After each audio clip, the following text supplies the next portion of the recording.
I welcome you all to the next lecture of the Advanced Algorithm course। और आज का हमारा जो टॉपिक है वो हैशिंग है। तो हम हैशिंग शुरू करते हैं, और हैशिंग की शुरू करने से पहले थोड़ा सा हम बैकग्राउंड नॉलेज डिस्कस करते हैं।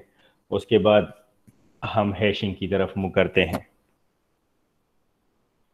तो आज के लेक्चर में बिफोर स्टार्टिंग हैशिंग हम पढ़ेंगे कि टेबल्स क्या है, डायरेक्ट एड्रेस टेबल क्या है, और उसके बाद हैश टेबल्स है, फिर collision and collision resolution techniques हैं, और जिसमें चेनिंग है, ओपन एड्रेसिंग है, और डबल हैशिंग है। तो ये हम आज के लेक्चर में डिस्कस करते हैं। So many applications require a dynamic set that support dictionary operations. मुझे उम्मीद है कि आप लोग डिक्शनरी ऑपरेशंस जानते हैं, जिस तरह से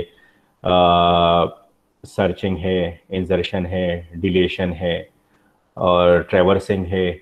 ये सारे जो है डिक्शनरी ऑपरेशंस हैं। Example, compiler maintaining a sample table where keys correspond to identifier. Sample table भी आप लोग जानते हैं, हमने पाइथन के अंदर लास्ट लेक्चर में हमने डिक्शनरी के टॉपिक के अंदर हमने पढ़ा था, जहाँ पर हमारे पास कीज और आइडेंटिफायर्स यूज होते हैं।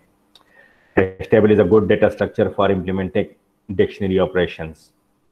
तो डिक्शनरी ऑपरेशंस के लिए हैशिंग जो है एक गुड एडवांस डेटा स्ट्रक्चर है। और क्योंकि इसलिए कि जो डिक्शनरी ऑपरेशंस का कास्ट है वो हैशिंग के अंदर बहुत कम है।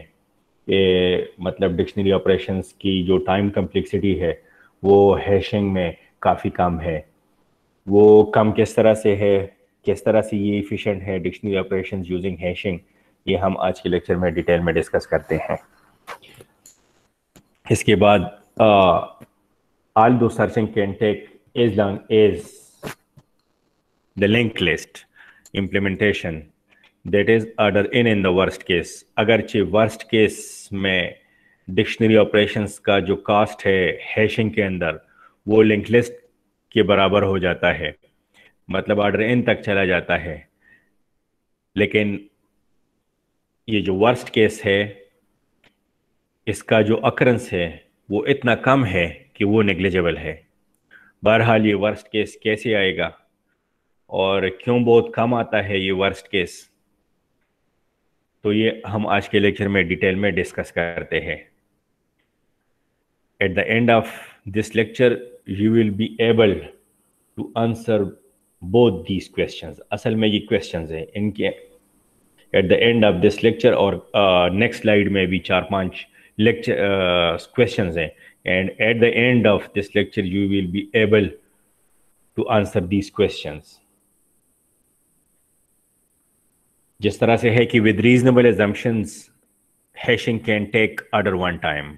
अब ऑर्डर वन कब आएगा, ऑर्डर इन कब आएगा, लिंक लिस्ट के बराबर कब आएगा, मतलब वो वर्स्ट केस कब आएगा, तो ये हम आज के लेक्चर में डिटेल में डिस्कस करते हैं। In practice hashing performs extremely well. क्यों? क्योंकि इसकी जो टाइम कम्प्लेक्सिटी है वो कांस्टेंट टाइम कम्प्लेक्सिटी है, ऑर्डर वन टाइम कम्प्लेक्सिटी है मेजॉरिटी केसेस में डिक्शनरी ऑपरेशंस का जो कास्ट है। A hash table is a generalization of an ordinary array where direct addressing takes order one time। Hashing के अंदर दो चीज़ें यूज होती है, एक जो है वो हम एरे यूज करते हैं to store the hash keys, और दूसरा ये है कि हम डायरेक्ट एड्रेसिंग की थ्रू किसी भी एलिमेंट को ऑर्डर वन टाइम में डायरेक्टली एक्सेस करते हैं।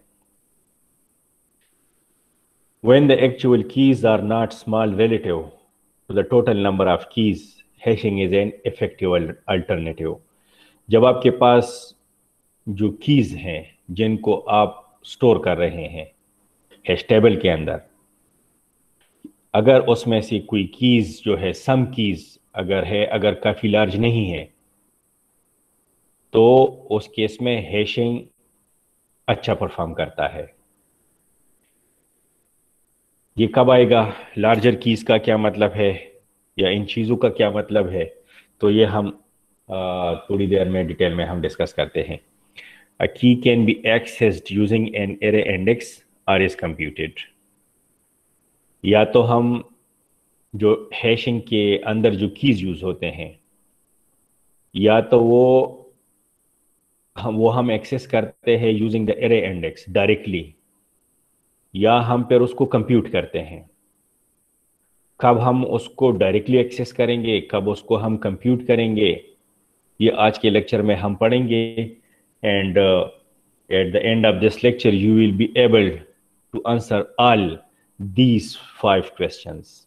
ये एक किस्म की क्वेश्चंस है, और लास्ट स्लाइड में भी दो एक किस्म की क्वेश्चंस है, अगरचे मैं उसको समझाने की कोशिश करता हूँ, लेकिन यहाँ पर ये बड़े एब्स्ट्रैक्ट लेवल पे है ये पॉइंट्स। और ये जब हम एग्जाम्पल की थ्रू डिटेल में डिस्कस करेंगे तो तब ये स्टेटमेंट्स आप लोगों की अंडरस्टैंडिंग इसके ऊपर डेवलप होगी। Tables, what are tables? तो ये सारे जो लास्ट 2 स्लाइड्स पे जितना भी कुछ है, ये बड़े एब्स्ट्रैक्ट लेवल पे है, और उसको समझने के लिए आप लोग को डीप अंडरस्टैंडिंग की ज़रूरत होगी। और मेरी कोशिश होगी कि मैं एग्जाम्पल्स के थ्रू ये सारे जितनी भी ये चीज़ें हैं, ये एब्स्ट्रैक्ट लेवल पे ये जितनी भी चीज़ें यहाँ पे मेंशन की गई हैं, इसको मैं एग्जाम्पल के थ्रू समझाऊं, और मुझे उम्मीद है कि आप लोगों की अंडरस्टैंडिंग डेवलप हो जाएगी। What are tables? टेबल आप लोग जानते हैं, it is an abstract storage that contains table entries. Like for example, table के अंदर आपके पास दो चीज़ें होती है। एक, आप इंफॉर्मेशन को एक्सेस करने के लिए एक यूनिक की यूज करते हैं, और दूसरा जो है, इस टेबल एंट्री में also contain some information I associated with its key. So a table entry is an ordered pair of the key and the information associated with the key. Like for example, student record है तो student ID को आप as a unique की use कर रहे हैं, और फिर उसके साथ जो इन्फॉर्मेशन है, स्टूडेंट नेम है, उसका फादर नेम है, उसका मेजर है, उसका एड्रेस है, ये सारे इन्फॉर्मेशन है, तो ये आप लोग टेबल के अंदर स्टोर करते हैं। Direct addressing, before starting hashing मैं डायरेक्ट एड्रेसिंग के ऊपर आऊँगा, कि डायरेक्ट एड्रेसिंग क्या होती है, क्योंकि यहाँ से आप लोग की अंडरस्टैंडिंग डेवलप होगी कि जब आप डायरेक्ट एड्रेसिंग समझेंगे, और इसके अंदर फिर जो नेक्स्ट प्रॉब्लम्स आते हैं जिसने हैशिंग को फिर जन्म दिया, तो आप लोगों की अंडरस्टैंडिंग यहाँ से डेवलप होगी। डायरेक्ट एड्रेसिंग में हमारे पास suppose we have m number of keys, जिसका रेंज है फ्रॉम 0 to m-1, और हमारे पास टोटल m कीज है। And suppose all the keys are distinct, duplication नहीं है। तो डायरेक्ट एड्रेसिंग का आइडिया क्या है कि एक टेबल ले ले या एक एरे ले ले, जितने आपके पास कीज है उतनी लोकेशन की आप एक एरे ले ले, उसका नाम है T, in which T of I will be equal to x if x belongs to t and the key of x is equal to I, and it will be null otherwise. This is called direct address table, where the operations, all the operations take order one time. यहाँ पर आप लोगों को समझने में इस ये जो आइडिया है, इसको समझने में आपको मैं एक एग्जांपल से समझाता हूँ कि ये हमारे पास फॉर एग्जांपल एक की है 2, तो उसको मैं कहाँ पे स्टोर करूँगा? इसको मैं लोकेशन 2 पे जाके स्टोर करूँगा। ये 3 है तो 3 को लोकेशन 3 पे जाके स्टोर होगा। 5 कहाँ पे स्टोर होगा? लोकेशन 5 पे स्टोर होगा। 8 कहाँ पे स्टोर होगा? लोकेशन 8 पे स्टोर होगा। और बाकी जितनी भी कीज़ हैं अगर वो नहीं है तो वो एम्प्टी होंगे, वो लोकेशंस जो है वो एम्प्टी होंगे। तो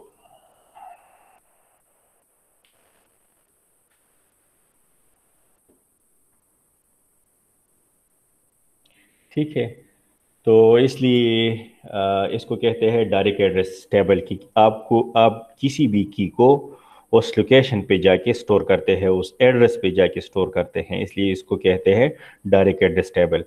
ये अब देखिए, अगर मैं फिर सर्चिंग अप्लाई करता हूँ तो सर्चिंग के लिए अगर 2 को मैं सर्च करूँगा तो ये डायरेक्टली एक्सेसिबल होगा।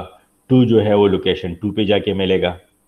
ठीक है, टी ऑफ 2, अगर इस एरे का नाम टी है तो टी ऑफ 2 पे जो है ये की जो है वहाँ पे आपको मिलेगी। तो सर्चिंग में ऑर्डर 1 टाइम लगेगा। इसी तरह 8 कहाँ पे होगा? टी ऑफ 8 पे, इस एरे टी की लोकेशन 8 पे जाके स्टोर होगा। तो ये जो है टोटल इसका कॉन्सेप्ट है। फिर अगर मैं इंसर्शन करता हूँ, से फॉर एग्जांपल मैं 1 को इंसर्ट करता हूँ, तो जस्ट F1 इक्वल टू 1। तो इंसर्शन का भी कास्ट ऑर्डर 1 है। मैं इसको डिलीट करना चाहता हूँ इस की को, तो T(2) will be equal to, उसको मैं ज़ीरो कर दूंगा या नल कर दूंगा, तो इस तरह डिलीशन हो जाएगी। तो इस तरह से मतलब तमाम जो डिक्शनरी ऑपरेशंस हैं उसका जो कास्ट है वो ऑर्डर 1 है। लेकिन इसका इसके अंदर जो है एक मसला इसमें यह है कि से फॉर एग्जांपल आपके पास एक की आ गई है 1000।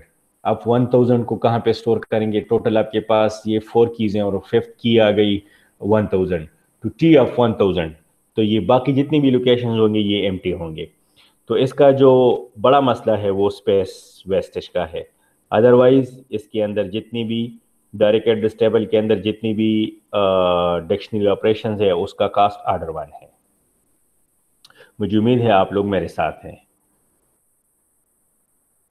Advantages with direct addressing. So direct addressing is the most efficient way to access the table since it takes only single step for any operation on the direct address table। जिस तरह मैंने बताया कि इंसर्शन का भी cast order 1 है, deletion का भी है, सर्चिंग का भी है, इस तरह ट्रैवर्सिंग का भी है।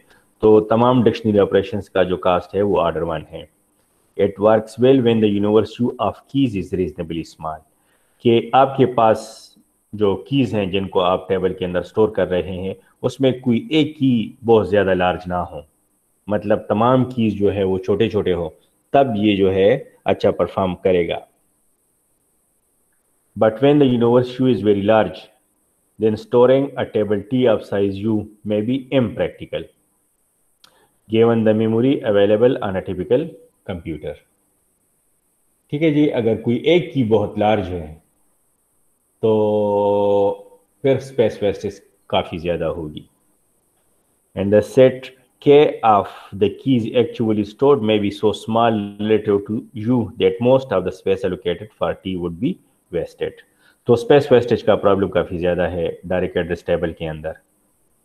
ये जो डेटा स्ट्रक्चर है, फॉर एग्जांपल यहाँ पर एक एग्जांपल है कि हमारे पास एक क्लास के अंदर 50 स्टूडेंट्स हैं और इसके आइडेंटिफिकेशन के लिए हम 9 digit social security number use करते हैं।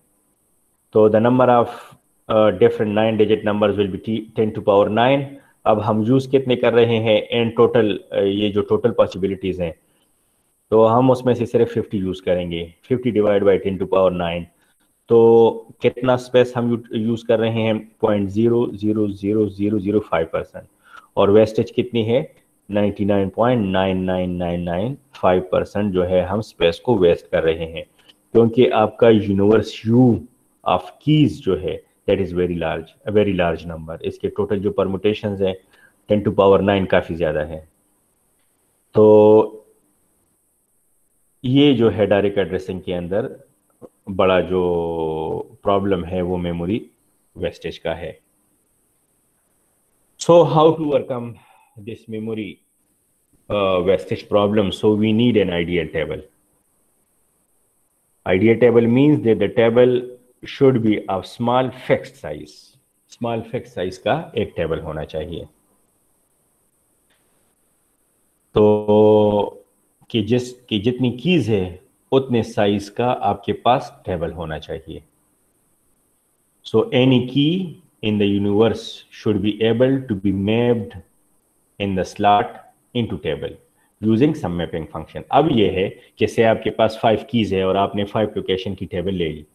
अब कोई की जो है यहाँ पर ये 2 है, तो 2 तो आपने स्टोर की, लोकेशन 2 पे 3 भी स्टोर किया, 5।